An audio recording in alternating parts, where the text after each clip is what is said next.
আসসালামু আলাইকুম viewers, it's আমি হাসানিস ব্লগ। আশা করি সবাই ভালো আছেন। আলহামদুলিল্লাহ আমিও আজকে ভীষণ ভালো আছি। কেননা আজকে সকালবেলা এক আপা তার ভালোবাসা পাঠিয়েছে আমার জন্য। তার বাগানের এত সব সবজি, হাতের অনেক জিনিস পাঠিয়েছে। তো আসলে সবগুলো জিনিসই আমার ভীষণ পছন্দের। তো খুব ভালো লাগছিল। আর একজনের এরকম গাছের জিনিস যখন একজনকে দেয় তো এটা আসলে ভীষণ ভালো লাগা থেকেই। তো আমি শুধু অবাক হয়ে দেখছিলাম যে এত কিছু তার বাগানে এবং হাতের জিনিস আমার ভীষণ ভালো লাগছিল। আর এই প্রিয় আপাটার জন্য আসলে মন থেকে অনেক অনেক দোয়া আসছিল যে সে আমাকে ভালোবাসে বলেই আজকে এত সব জিনিস আমার জন্য পাঠিয়েছে আমার কথা মনে করে।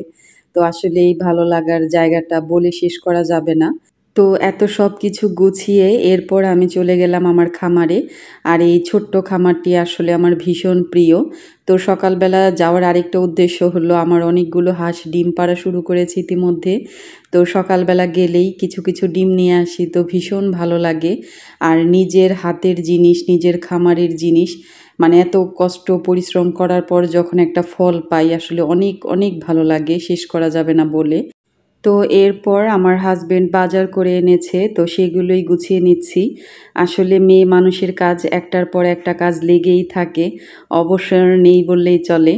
তো মাসকাবাড়ি বাজার একটু ভালো মতো গুছিয়ে রাখতে পারলে সারা মাস নিরাপদে থাকা যায় এবং প্রত্যেকটা জিনিস হাতের কাছে পেলে আসলে রান্নাবান্নাও খুব সহজ হয়, বিশেষ করে বাচ্চাদের টিফিন আইটেমগুলো। বিকেলের নাস্তার জন্য অনেক কিছুই প্রয়োজন হয়। তো প্রায় সময় আমি মাসকাবাড়ি বাজারটাই করে নিই। আর একসাথে বাজার করলে হয় কি, অনেক জিনিস হয়তো কিছুটা শেষ হয়েছে বা অনেকটা পুরোপুরি শেষ হয়ে গিয়েছে, তো সব কিছু একসাথে কিনে নিলে একটু সুবিধা হয়। আর আমি দেখেছি এটা কিন্তু অনেক সাশ্রয়ী হয় বটে। একসাথে যদি অনেক কিছু কেনা হয় একটু সব কিছু মিলে একটু ব্যালেন্সে চলে আসে। তো মাসকাবাড়ি বাজারটা করার পর আমি এগুলো সব গুছিয়ে নিচ্ছি, কারণ এখনও রান্নাবান্না করা হয়নি, এগুলো শেষ করতে হবে। আর এত সব বাজার যেহেতু একসাথে করা হয়, তো কাঁচা বাজার এবং শুকনা বাজারগুলো আলাদা আলাদা করে গুছিয়ে রাখতে হয় বক্সে, ফ্রিজে, যে যার জায়গাতে চলে যাবে। তো সব কিছু গোছানো আসলে অনেক সময় লেগে যায়, ঝামেলারও ব্যাপার। তো সব কিছু আমি এখন একত্রে গুছিয়ে নিচ্ছি। তো এর মধ্যে কিছু আছে ডিপ ফ্রিজে রাখতে হবে, কিছু নর্মালে রাখবো। তো আস্তে আস্তে করে সব গুছিয়ে নিচ্ছি। আর যেদিন বেশি তাড়াহুড়া থাকে সেদিন কাজ করেও সময়ের সাথে আসলে পাল্লা দিয়ে পারা যায় না। তো আজকে অনেক লেট হয়ে গেছে, রান্নাবান্না করা লাগবে। তো সকালবেলা একবার কিন্তু নাস্তা রেডি করেছি, নাস্তা সবাই খেয়েছে। তো ভাবলাম আগে এই কাজগুলো সেরে নিই, তারপরে রান্নাবান্নাটা করি। কারণ রান্নাঘরে ঢুকলে তো আবার বিশাল ঝামেলা, অনেক সময় লেগে যাবে, এটা তো আমরা মেয়েরা জানি। আর আমরা মেয়েরা সংসারের জন্য যত পরিশ্রম, যত কাজই করি না কেন, আসলে এটা আমরা হাসি মুখে সবসময় বরণ করে নিই। এর কারণ হচ্ছে আসলে সন্তানের প্রতি, সংসারের প্রতি ভালোবাসার তো মেয়েদের শেষ নেই। আর এই ভালোবাসার জায়গাটা পরিমাপ করা যাবে না কখনোই।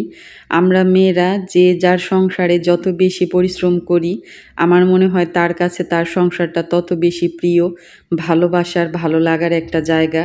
আর ঘুরে ফিরে কিন্তু আমরা এইখানেই থাকি, এইখানেই সংসারটাকে সব কিছু দিয়ে চাই মনের মাধুরী দিয়ে সাজাতে, সবার মন জয় করতে।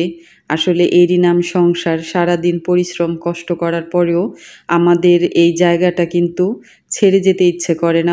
তো সবার সাথে গল্প করতে করতে আমার কিন্তু মোটামুটি কাজ অনেকটাই হয়ে গেছে।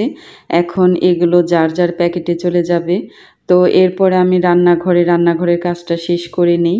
আর এটাই হচ্ছে আসলে মেইন কাজ।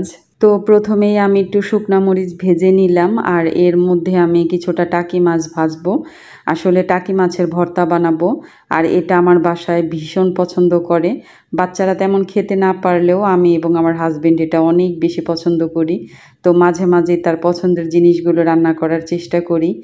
তো এরপর আমি আবার একটু শুকনা মরিচ ভেজে নিচ্ছি, আর এর মধ্যে বেগুন, টমেটো এর একটা ভর্তা করব। আসলে বাঙালি মানেই ভর্তা, ভর্তাটা আমরা সবাই ভীষণ পছন্দ করি। তো এরপর চিংড়ি মাছ দিয়ে আমি একটা পটলের তরকারি রান্না করব। আর এইভাবে ভাজিটা আমার বাচ্চারা ভীষণ পছন্দ করে। আর চিংড়ি মাছ হলে তো বাচ্চাদের আর কোনো কথাই নেই। তো ওরা এই তরকারিটা অনেক বেশি পছন্দ করে, তাই মাঝে মাঝে আমি ওদেরকে এইভাবেই করে দিই। তো এরপর আমি রান্না করব রুই মাছের একটা তরকারি। আসলে আপা সকালবেলা যে কুমড়ো বড়িটা পাঠিয়েছে, তো আমার এটা ভীষণ খেতে ইচ্ছে করছে। তো এর জন্য আমি রুই মাছ দিয়ে আলু বেগুনের তরকারি রান্না করব এই কুমড়ো বড়ি দিয়ে। তো এই তরকারিটা আমার পার্সোনালি অনেক বেশি ভালো লাগে। আর মজার ব্যাপার হচ্ছে এই কুমড়ো বড়িগুলো কিভাবে রান্না করে মানে সেটা আগে আমি জানতামই না। তো অনেক ইউটিউব দেখে দেখে শিখলাম। তো এখন আমি এভাবে রান্না করি আর আমার কাছে এটা অনেক বেশি ভালো লাগে। তো এই তো রান্নাবান্না প্রায় শেষ হয়ে যাচ্ছে। তো ভিডিওটি কেমন লাগলো আপনাদের কাছে অবশ্যই কমেন্ট করে জানাবেন। আর ভালো লেগে থাকলে আমার পেজটাকে ফলো দিয়ে পাশে থাকবেন, যাতে আমি পরবর্তী ভিডিওগুলো আপলোড করলে সাথে সাথেই তার নোটিফিকেশনটি আপনি পেয়ে যান। তো সবাই ভালো থাকবেন, সুস্থ থাকবেন। আল্লাহ হাফেজ।